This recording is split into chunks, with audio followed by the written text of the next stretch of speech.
Fine. Okay, so I guess we're going to move into discussion at this point, and questions from the committee.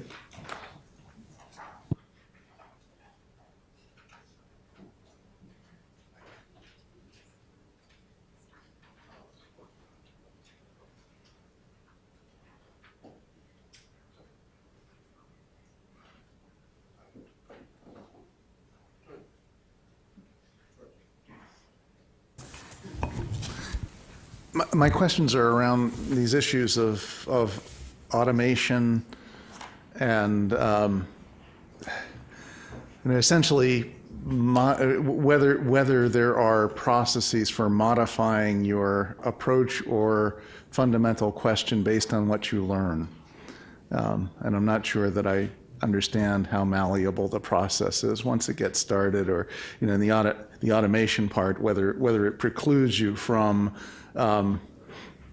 finding things that an expert might not have realized up front, but are important to the overall task of an assessment. Yeah, I can take a shot at that. So when we talk about automation in schools, I think it kind of scares people. I think that we just sort of push a button and then stand back and aha, you have an answer at the end. So the idea is that there's specialized software to help facilitate systematic review. In some cases, it's completely manual. It's like a survey monkey. A person is making decisions. The field of automation applied to the assessments is not at the point where you could push a button and just get an answer at the end. So I would say the way it's currently being applied is mostly to help with identifying the relevant studies, sort of a bag of word models. If you tell the machine what kind of studies are relevant, then it can sort of reveal studies that look like that based on similarity of words. And so that's an example of how we're using it now. That would be probably, in terms of the systematic review, the place where most people are starting to feel more comfortable using the tools. So I don't think that, certainly now, automation sort of locks you in and sort of forces you to do something that conflicts with sort of expert judgment, if that answers some of that question. And I can expand, because I think part of it is sorry. Can I expand quickly? I would say that I think part of your question is how do you identify things that weren't within your specific PICO criteria, right, as off topic. But if you're doing that manual screening and identifying things as supplemental that may not meet those, like I said, may not meet those specific PICO criteria, but may provide, supplemental support that may be relevant to research questions down the road, then it would look for similar supplemental studies to those as well. So you'd still be getting that manual input to identify what's a supplemental study, and then it would find similar studies to that as well. Which is reassuring to me. I'm still a little confused about things like distiller, which sound like they're making decisions, in the absence of expert judgment. But I'm assuming that we'll see a demonstration of that later. Okay. Dave? So my questions actually go back to Chris's presentation before lunch. So with respect to the IRIS assessment plans, you showed kind of a figure for the nitrate-nitrite assessment where you have various numbers of studies associated with like the animal studies and human studies for different endpoints. And I'm still a little confused about how that effort fits in with the effort you're doing with respect to kind of the portfolio approach. So like you generate this type of heat map, so to speak, before you actually do the portfolio, or is this an outcome of the portfolio? I'm still puzzled by if the portfolio is designed to like get you narrow focus, then this doesn't seem to be consistent with that. This helps shape the portfolio. So in this case, that heat map is just number of studies, not irrespective of what they found, right, that were applicable to this kind of evidence stream or health outcome. And so from here, in this case, there's not necessarily any trimming that would need to be done in terms of how do you portfolioize this. But let's say we had saw, a heat map that had, like an arsenic or lead, a lot of human studies looking at neurodevelopment for lead. And we also saw that there were a lot of in vitro studies also looking at some aspect of neurological impact. Given what we know, we might propose that because we have an abundance of human studies, that we're going to focus here. And it could be that in cases like lead, that if the field has already accepted that it's a neurotoxicant, we might actually say we don't need to reestablish that hazard. Our PICO is really going to be epi studies that are informative for quantitative dose response. One other question, just 2 slides forward, where you talk about protocol content.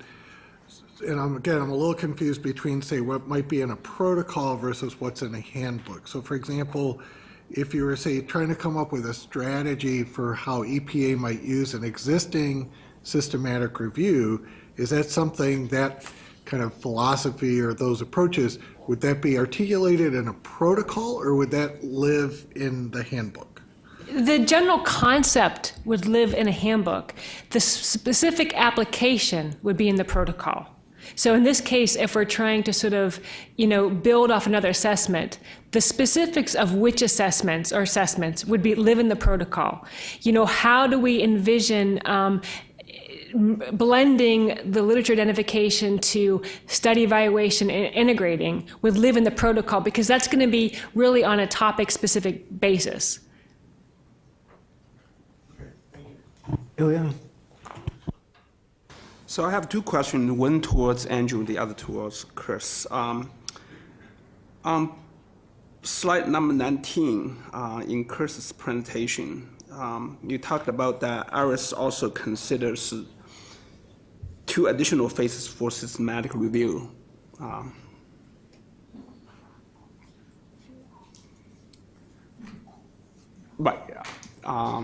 So on my slide, you have blue circles to highlight 2 additional phases of literature review. Yeah, that's it. So to me, that seems like it will take some iterative process. So I would like to hear more about how this is conducted when you moving beyond the scoping stage, then you come back to look at this again. And then related to this is on Andrew's presentation, refined evaluation plan, optional. So I wonder, when you decide you're going to do it, when you decide you could skip that, and how this refined evaluation plan is related to this systematic review of 2 additional components. I'll take the first one. So let's start with the first part, the problem formulation, scoping, looking at the literature search. So that's where you, again, sort of want to understand clearly the decision-making context, the agency need. That includes things like time frame for the decision to be relevant. And so that's where, we try to do some of those literature surveys to help calibrate the level of effort. And so, for example, let's say that there's a need to do a short-term assessment, 6 months, on something with such a large body of evidence as an arsenic. Then you're going to have to make some very clear decisions about what would you do with that. So that's where I would say it's really iterative in the context of making sure that what we're doing informs the decision-making context and makes some, tough decisions about prioritization if there is an urgency applied. So there's a lot of that happens, and then once you start to get, I'm hoping that typically by the time we have an assessment plan out, we're pretty familiar with what we're dealing with. But it's possible that once you get into the evaluation and actually into the individual study quality assessment and have a better sense of specifically how informative is some of the mechanistic information, then you might make some sort of calibrations to that. And then I would say for the back end, the hazard identification, that's not so much iterative. That's just where we're applying structured frameworks that are increasingly used in systematic review to be transparent about how we reach those judgment calls. While we're on this point, why have you said that hazard identification is part of systematic review? What's the utility of doing so? Okay, so as you'll see in session 2, that part of our hazard identification is characterizing our confidence in the hazard conclusion. And that gets to use of structured frameworks for thinking about factors of an evidence base across studies that increase or decrease your confidence. And that gets you to structured frameworks, grade-like approach. So we use those structured frameworks to help facilitate within evidence stream judgments and across evidence stream judgments, and therefore sort of help calibrate our confidence in the hazard calls. Do you think this is the way the rest of the world conceptualizes systematic review and hazard identification / causal inference? I think that in terms of attaching confidence statements to your conclusions, yeah, I think that's increasingly part of systematic review.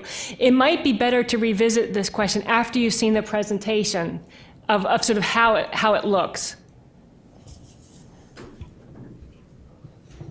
Yeah, so to speak to the refined evaluation plan question, I meant to describe that optional there, but I guess it would more frequently be the case that we would apply a refined evaluation plan when there's a larger database of studies for an assessment, and we may or may not apply it to a smaller database of studies. But I think more importantly, we explicitly wanted to make a stop point after we identified the relevant literature where before people went off and started doing their study reviews, they thought about how they're going to do those in the outcome and chemical specific context, and kind of had that thought process before they went and then began doing things that might be incompatible when they come back to resolve conflicts.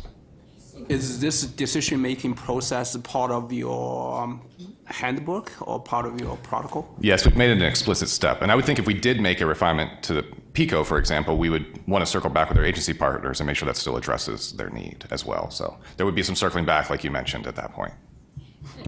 Go back to the standard practice for sort of characterizing hazard as part of the systematic review. I would say, yeah, when you think about descriptors, something is a known carcinogen. I mean, that embedded in that phrase is a confidence statement.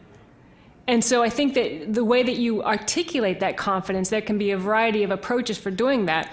But I would say that when we have these labels, that's in effect a confidence statement. And so here, the structured frameworks just help lead you up to those characterizations. Karen? Thanks. I have many questions, but I have two that I'm going to ask, one for each of you. So I guess the first one maybe for Chris about protocols. And I wonder if you could talk, you mentioned in your process that the protocols are iterative, and you mentioned, I'm not going to quote you, so something about if you see that the studies might be impactful or non-impactful. I guess what I'm asking for is a little bit more description of under what circumstances you would make changes to the protocol. What would those changes be? And maybe give me some examples. Yes. So I would say, one of the things our stakeholders want to know as we're doing the assessment is where are you headed? And so in some of these assessment plans, we'll try to signal, especially when there's assessments that already exist, what kind of health outcome we envision doing a systematic review on, because we know that there's sort of evidence there, right? And so it could be, when we can't do that, during the course of screening, evaluating study quality, we kind of get a sense that, we're not really going to be able to speak to health outcome Y. The evidence isn't there, or else it's sort of underdeveloped and we're not going to be able to carry it forward. So that's a signaling that we can share with our stakeholders. We think that this health outcome is probably not really going to feature. So that might be, quote, an off-ramping. But it's really more of a signaling so that our community knows where we're headed with it. And I would think and again, it really comes at this issue of sort of mechanistic information and how much is it primary and how much is it supporting. And sometimes it's not really until you get into it that you can really articulate how you envision using it. So that would be another example. So their other question was about the identification of evidence. One of the things we've heard a few times is using existing systematic reviews or existing assessments, and I didn't hear within your talk at what point do you identify those existing assessments and what's that process? Yeah, I think I just covered kind of the typical kind of full process, but I think what Chris covered in the earlier session would be more about, when we identify an assessment that we can build off a literature search, we might do a date-limited search from the point of the assessment that we're choosing to use the lit search from until now to update to kind of provide our assessment. Is that what you're asking? Because I feel like the decision is made during problem formulation, I guess is the I'm answer. asking a little bit different question. At what point do you identify, or how do you identify those prior assessments? So yeah, you use the literature search from those prior assessments, but at what point did you identify those prior assessments? During problem formulation, yeah. Yeah. And it's also possible you might identify one during screening, right? And that might be another case if you happen to find there's this, who knew there was this fabulous systematic review exactly on, that covered one of our outcomes. Maybe that would be sort of another update to the protocol. We found this, we're going to try to use it in this way.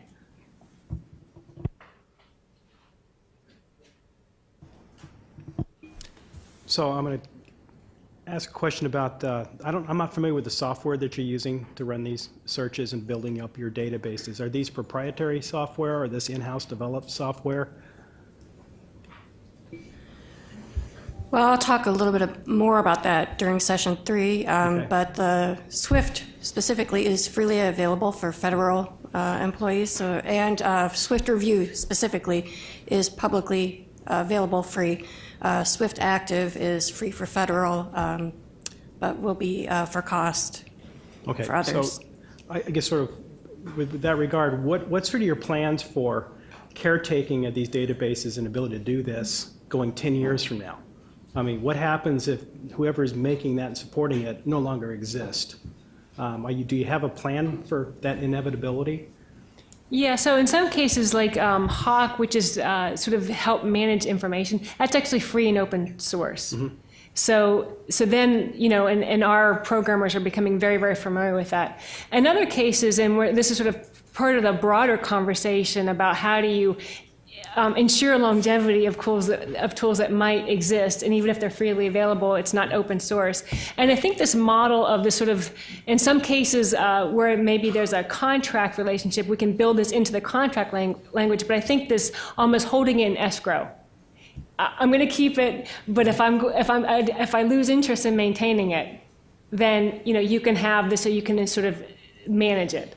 And I think that tends to seem like it's a model that's emerging. And how do you build a portfolio of tools that are developed from many different places, graduate students, companies, in terms of being able to bring them together in terms of a package of tools that has staying power? And I would just add that Hero, we have a team in-house that manages and stores all of the information in there. So that one kind of has an internal process that we don't have to worry about external influence on that one. Because like if you're still planning like a 3-year turnaround cycle, and it could be a completely disruptive process in year 2, is you no longer have access to that tool to complete the job. Yeah, and that's one of the reasons we want to have a sort of a very open mind to tools, but it does have to be something that we think is going to have legs. Yeah. I mean, the classic example is what's happened in PBPK when one of the most widely used pieces of software just suddenly overnight, that was it. Lauren?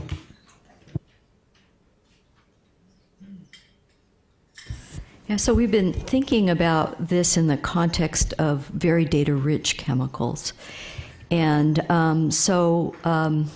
wondering how the process works for maybe 2 cases. One where you have a very data-rich chemical, but it might be very data sparse for one particular endpoint. And yet one can conceive of potentially some opportunities for read across when you do mechanistic thinking about that particular endpoint and other similar, biologically similar chemicals. And I'm wondering how those kinds of questions surface. So that's the first. Well, actually, why don't you pick that off? Because I think in the mechanistic section, when we talk about that, we can have some follow-up. But how do you surface those kinds of issues and build them into your protocol? I think this is one of the areas when we think about, how do you almost blend sort of traditional analyses with things like read across? I think this is one of the areas where we really sort of see a lot of excitement in terms of trying to break down some of the silos within NC, if you will. I mean, there's a lot of, the Cincinnati group does a lot of these data poor analyses. NCCT does a lot of data poor analyses. So we're trying to sort of build bridges so that we can have, the IRIS program staff sort of familiar with this range of analysis approaches and being able to reach out to people to help fill in those gaps? Do we have actual examples now of where we've... Come back to that, because it's a little bigger than, it's a little bigger than IRIS, obviously, right? So I alluded to the fact that Jason Lambert, sitting in the back there, from our Cincinnati division, he's led years of work with experience in the data poor space, especially with PPR-TV. He also has a long history of collaboration with the TOX21 program and with the ComTOX. When I say he, I mean there's a large team that he has been doing this. So one of the things that we've done since Chris has come is build this bridge between those efforts, the systematic review efforts, or ecospace as well. And Samantha Jones, sitting right there also in the back, has created this horizontal platform across the organization on knowledge building and experience. So we have built case studies, started working on specific case studies with the ComTOX Center and with NTP on how these tools can be applied and where systematic review minimally can be used to inform where the mechanistic data can be applied, or where, if Rusty is looking to see where to invest in that next batch of mechanistic studies, how we can help inform that. That's under that Rapid Talks project that you're familiar with vaguely. So Jason's involved with that. So it's not infused yet into IRIS, because as you saw from our multi-year agenda, with the exception of the perfluorinated compounds that we're starting with, we're not really operating in the data poor chemical. So we've not had the opportunity to operationalize it, but we're certainly working on it in the research space, and you'll have a chance to talk to Jason later. Good. Might just follow up. So I understand that. Right. That's very exciting. But one can envision some data-rich chemicals where you might not have really strong carcinogenicity studies, but all the signals are there that the chemical is a carcinogen. When you think mechanistically, and I'm just wondering how those kinds of situations where you really can't rely on the apical endpoint data, you have to have this other knowledge. Right. I'm wondering if it's through the development of the AOPs. protocols that you begin to surface these issues, and Or probably at the assessment plan stage, if that's a need to come up with a cancer value, and you do the survey and you realize that's all I got is data poor kind of evidence in that space, then I would think you could build that into the assessment plan and subsequently in the protocol. And we run into, remember that, Lauren, with us, the added challenge is having mechanistic information won't be enough. We have to be able to come up, quantitate, right? So we've run into a situation where the mechanistic data has been informative, but we haven't had enough to do quantitation. So we've described that and paused and identified a research need. So it's happening, but it's just not enough of it yet to foam up to the top. But most definitely, at least if I have something to do with it, I may have talked myself out of a job, we are going to devolve from strict and perpetual adherence to animal model defined apical endpoints. We're going to do those as long as but we're not going to be confined to just that. We are doing a lot more in the space of biology. We're making investments in understanding adverse outcome pathways and networks and doing a lot of biological modeling, but it's just too young yet. And we're not in enough of a data pool. We're not desperate yet to apply, but we're desperate to learn. Right, and if I could add to that, I would say, speaking outside of the realm of read across or new assessment methods, because I think that is not captured in our process, but the issue where you don't have apical human or animal data, but you do have suites of mechanistic studies that are relevant that we might have identified in our supplementary study set. Catherine has some slides later, and that's actually one of our trigger questions. When we're doing our human and animal health effects synthesis, are there outcomes that appear to be a lot of data on, for example, cancer that we don't have any apical endpoints on, and then we would conduct that more specific analysis of that particular key question at that point. That's one of our trigger questions, as Catherine will show you. So we are thinking about it when we have kind of, in vitro or other kind of classic models of mechanistic data, but maybe not the read across of the NAM, which I think is kind of outside of that scope in a way. So I'm hoping you can help clarify like the going from problem formulation to the PICO statement. And if we can go to slide 37 for a second. Because when I read the outcome portion of that slide for the PICO statement, it almost still reads to me like it's part of problem formulation. And so I'm trying to understand like what bright line EPA is using when it's doing its assessments to actually say, this is the outcome we're interested in. There's a focused systematic review that's being driven by that outcome, because here you've got language in here that talks about, well, if we find other effects like nasal cavity effects, we'll probably do a systematic review. And that, to me, when I'm reading that, that still feels like problem formulation. So can you help clarify that? Yeah, so in this one, the chloroform evidence base, we sort of had enough knowledge that it was going to be sort of manageable for our questions.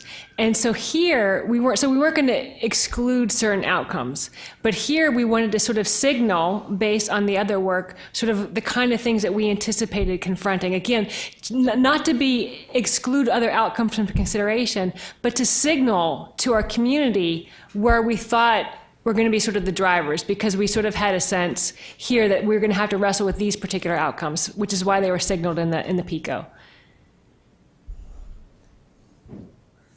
Does that? I mean, well, no, I mean, I'm not sure it adds a lot of clarity for my question, because in some ways maybe I'm anticipating that you might generate a more focused, restricted set of outcomes in a formal PICO statement.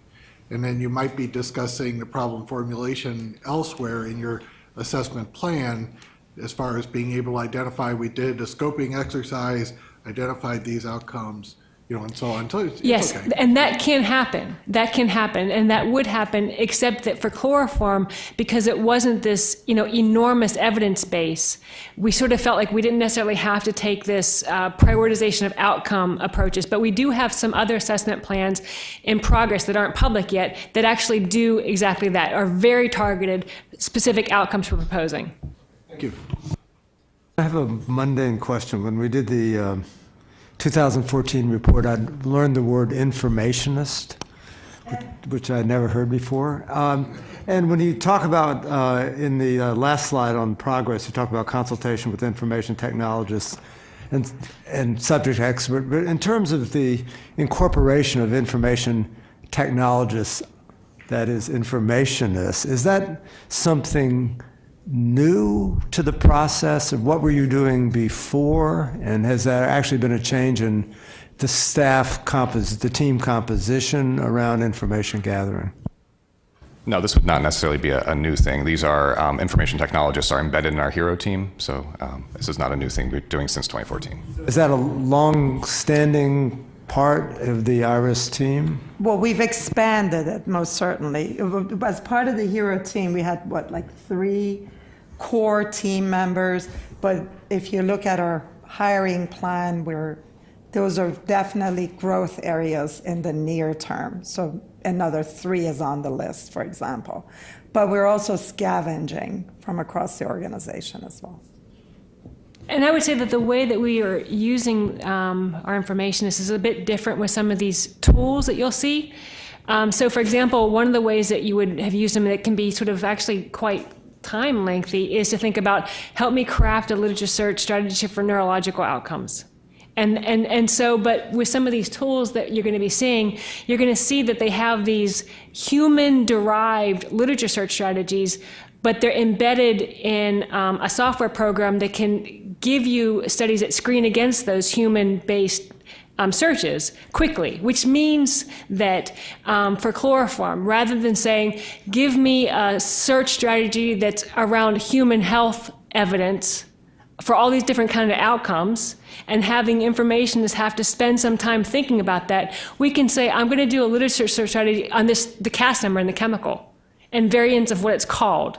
I don't need that other stuff to sort of drill down to the health outcomes or the kind of evidence, because we've rolled those human-developed search strategies into some of the tools that Michelle is going to be talking about. Great. And Other questions from the committee on this session? Okay, great. Thank you very much. So I think what we do now is move on to public comments.